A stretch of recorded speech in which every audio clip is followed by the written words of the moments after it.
Digital Leaders Innovation Week. I'm Lippy Sarkar. I help private companies, typically FTSE 100 or FTSE 250, to get a 5 to 10% increase in profitability within 12 to 18 months. I'm co-author of the book, Building a Digital Future. I am a researcher. Today in Innovation Week and in our session, I will be talking about Levelling Up UK and how you can bring up digital innovation within your organization.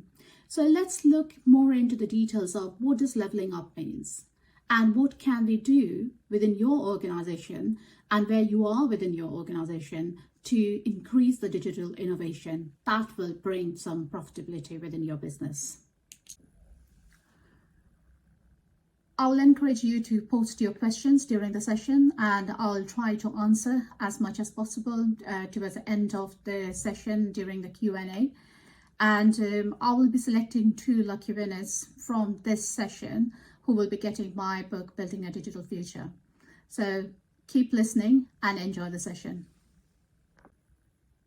Okay, levelling up means giving everyone the opportunity to flourish. The UK government has made progress towards spreading opportunity around the country since 2019, alongside mitigating the worst effects of the pandemic with 5 billion for Project Gigabit to bring gigabit cable broadband to 85% of the UK by 2025. Then 5-year consolidated transport settlements amounting to 5.7 billion in 8 city regions outside London. A new schools funding formula in England, ending the previous postcode lottery, and an extra 4 billion for schools. Investment of 3.8 billion in skills planned by 2024-25. 23.3 billion extra for the NHS in England. A low universal credit taper rate down from 63% to 55%. 20,000 more police officers on our streets by 2023 and a 70 million Safer Streets Fund to improve the environment. Control of our immigration system, 1.4 billion in city and growth deals, 8 innovative free ports bringing jobs, investment and prosperity across England, 101 towns across England receiving 2.4 billion from the Towns Fund to unleash their economic potential, and the 830 million Future High Streets Fund regenerating 72 towns and high streets. 2 billion Culture Recovery Fund, 4.8 billion Infrastructure Investment, 150 million Community Ownership Fund, 26 billion of public capital investment of the Green Industrial Revolution and the transition to net zero. And the movement of UK government functions and civil servants out of Whitehall, ensuring levelling up is not directed from London, creating local jobs and taking decision-making closer to the communities the government serves, including HM Treasury to Darlington, the Cabinet Office to Glasgow, the Foreign Commonwealth and Development Office. What are the key factors that will help levelling up? Now, it has been encapsulated in 6 pillars: physical capital, infrastructure, machines and housing; human capital, the skills, health and experience of the workforce; intangible capital, innovation, ideas and patents; financial capital, resources supporting and financing of companies; social capital, the strength of communities, relationships and trust; institutional capital, local leadership, capacity and capability. Pilots will be centred on Greater Manchester, West Midlands and the Glasgow City region. Second, central government decision-making will be fundamentally reoriented. Third, the UK government will empower decision-makers in local areas. Fourth, the UK government will transform its approach in data to data. As we have seen that in the levelling up, we have been talking about transparency, decision-making, innovation, and how you can actually innovate the organization to drive the profitability. So what is innovation? Now, innovation through technology in organizations has always been viewed as strategic vehicle driving effective business processes to further nurture their competitive advantage. However, maintaining a consistent and coherent strategy in utilizing technology as a source of innovation has often been restricted to larger organizations, and small and medium businesses have been laggard mainly due to affordability and access. However, in recent times, digitally innovative technologies such as cloud computing have emerged as a viable platform that has the potential to reverse this trend. Based on my research on lots of different papers and methodologies and framework on digital innovation and digital transformation, I've gathered some papers written by Ramsey, Al Hadeda, Nambison et al., who are reviewing the digital innovation and the influence on organizational adoption, how the case of cloud computing services influences that, or reinventing innovation management in a digital world. So the hypothesis that they have come up with is IT innovation competitiveness positively impact the adoption of innovative technologies in SMEs, or perceived risks in IT innovation negatively influence the adoption of cloud computing as innovative technology in SMEs. Perceived barriers, there are limited financial resources, lack of human resources, development activities, negative perspectives on the usefulness of the selected innovative technology. Then innovative IT capabilities, they are the critical enabler IT infrastructure resources, including budgeting and employees' IT competences, positively influence the adoption of cloud computing. Now, if we look into the digital innovation and also think about the digital transformation, the business need to be transforming in a way so that it can bring in some profitability. Now here it's a dilemma, and this is called Transformers dilemma. A dilemma that is faced mostly by all incumbents is how to maintain profitability in the legacy business while reaping the full potential of the new digital ecosystem business. Now in this section, I will be talking about 5 cornerstones of digital transformation. And I will be asking you a series of questions. Think about yes and no, and take a pen and paper and just answer yes or no to all these questions. And we'll come to it later. How do we assess this results? So the first cornerstone is strategic shift. Is the digital transformation part of your strategic plan? What are the key objectives that you have set in your digital transformation? Have you broken it down in terms of short term, medium term, long term, as in like 6 months, 1 year, 18 months? Or is it more about a 5-year plan? So if you have set it as just a 5-year plan, just say no.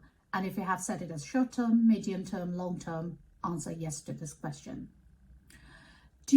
Next question is about, do you know the business benefit your digital transformation will deliver? Let's talk about your business transformation.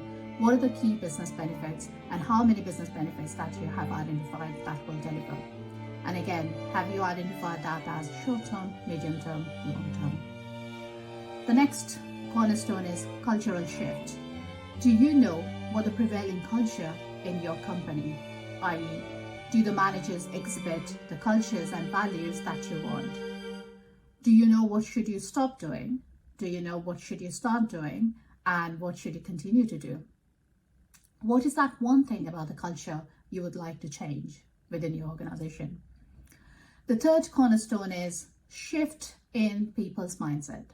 Now, again, answer yes or no to all these questions. Do you have a baseline and a mapping skill set all documented? Do you have the talent profiles, succession plans in place? Have you identified the soft skills, i.e. decision making, collaboration, is part of your agenda in your strategic journey? What are the key gaps that you look internally, and how you are setting the expectations? Are you setting some expectations within the organization? What you need to move? What are the people's mindset should be moving towards? Then the next cornerstone is about the process shift. Do you have your current processes documented? Yes or no? Does your operation runs like a well-oiled machine? Are the processes transparent to the employees of the business unit? How many email conversations does it need to complete your business process? Is it 2 to 3 or is it more than 3?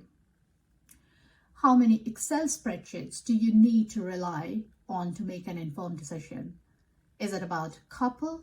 Is it about you have to derive some further Excel spreadsheet from the Excel spreadsheet that you have already got? Okay, so that will determine where exactly your processes are. And the fifth cornerstone is about the governance and control. Are you open to discuss the sensitive risk at your steerco or exec level meetings? Do you bring up that risk and openly have the mitigation plan agreed? Or is it more about thinking about what kind of risk need to go? What is the process around that? Does everyone understand their roles and responsibility?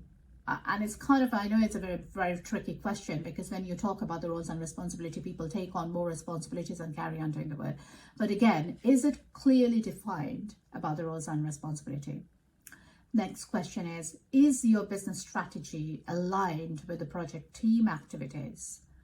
Because it usually happens where a project work is scheduled, there are a lot of different activities that keep on happening. Are these all linked up to your main business strategy? If you have answered no to any of the questions that I've asked, just write them and say how many yes or how many no. If you have got more no's compared to yeses, then we need to really think about how we can shape it up, how we can bring more yes answers to all these questions that I have asked.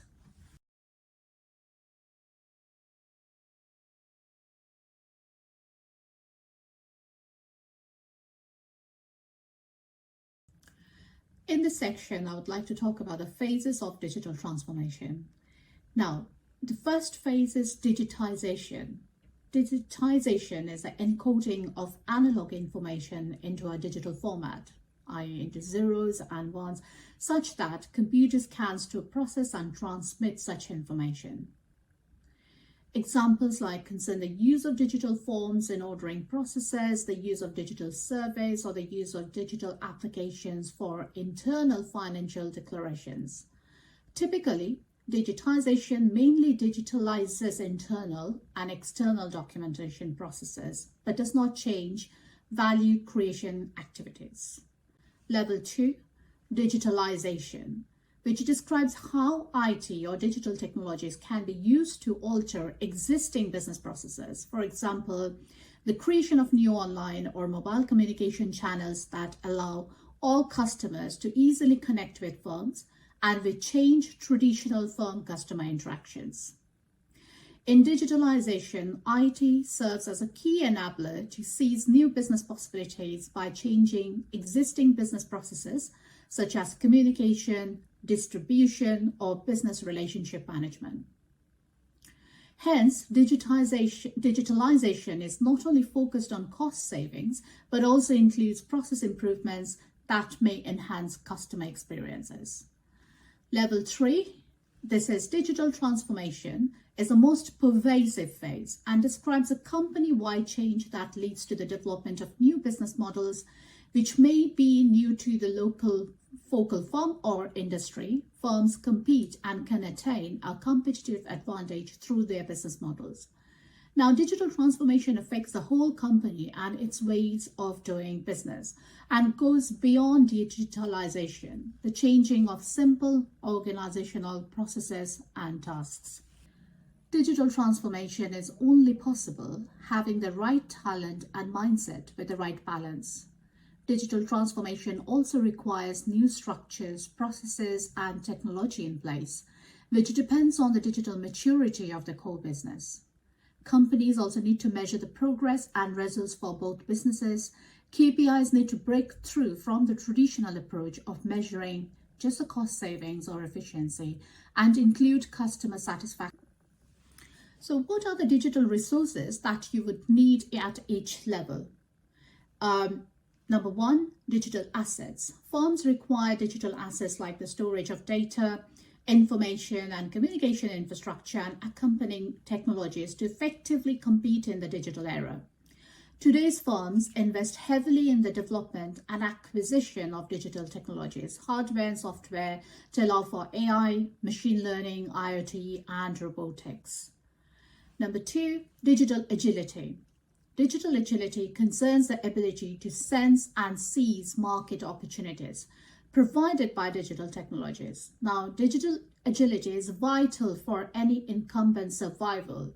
In today's dynamic and unpredictable markets, firms must be flexible. One, to allow for the repeated switching of organizational roles, to respond to the changing. Number 4, in the face of digital transformation, the capability to acquire and analyze big data for decision making is crucial. So hence, big data analytics capability. Now let's talk about what should the organizational culture be. So separate business units, as incumbents tend to be slow when it comes to detecting valuable technologies, recognizing the need to react fast and or overcoming the often conflictive and competence destroying nature of digital technologies is critical. You need agile organizational firms. The use of standard and more hierarchical organizational schemes with multiple management layers and a strong top-down approach may no longer be very effective in fast-changing digital environments, as the bureaucracy involved reduces response speed and innovativeness. To stimulate their digital ability, firms require flexible organization forms that allow for fast responses to constant digital change. And finally, the digital functional areas. An important feature of digital transformation is the increased reliance on IT and analytical functions. So most notably, the IT function itself needs to transform from a line function focused on enabling communication or data flows into a more proactive and orchestrating role, supportive to digital value creation via fast and explorative responses. So think about digital growth strategies, how it should be linked to different levels or different layers. And you can think about your own organization. Where does it lie? Whether it's a digitization, digitalization, or digital transformation. If you are nowhere in level 1, level 2, and level 3, we can work in terms of identifying what are the key benefits, the key objectives that can set you into level 1 or maybe a level 2. But from my experience, when we try to work together about the strategy, sometimes organizations think about, let's try to bring everything in. And that's not a true model of going from level 0 to level 3. It's helpful if you try to go into different steps. So breaking down into different journeys, that helps your growth strategy. So a variety of digital growth strategies exist for digital firms. But the most prominent growth strategy involves the use of digital platforms. A near ubiquitous characteristics of digital firms and digital platforms in particular is the impressive growth figures. For example, Google grew from 1 billion searches per year in 1999 to 2 trillion in 2016, implying a growth rate of 50% per year over a 17-year period. So hence, we need to think about to better understand how digital firms can grow using a platform business model. We rely on Ansoff Matrix, which is another matrix which identifies 4 different types of growth strategies: market penetration, product development, market development, and diversification. So where do you want to be? Well, what is your growth strategy? So think about all that in 4 different matrix and try to bring that, align that with your business strategy.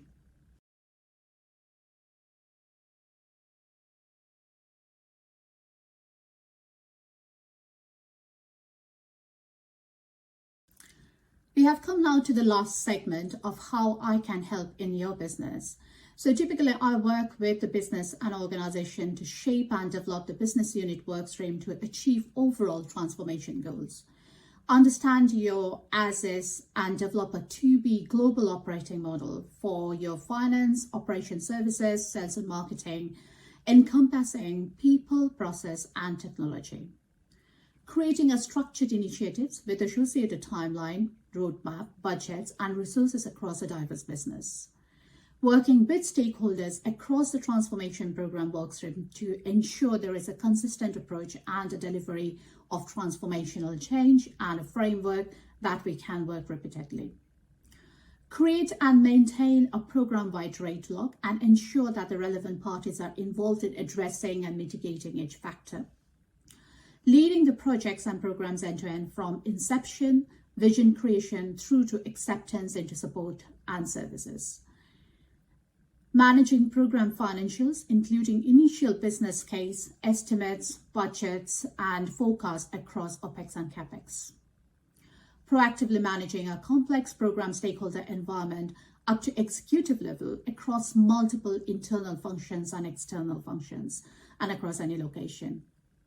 Establishing an approach for ensuring the realization of benefits and the measurement of those benefits across and against the business case across the entire program.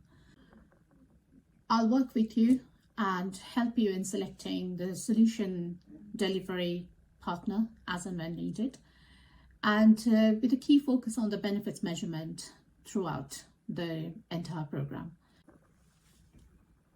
Thank you for listening to my session, and I will be giving out my book, Building a Digital Future, to 2 winners who has registered as participant for the session. Thank you.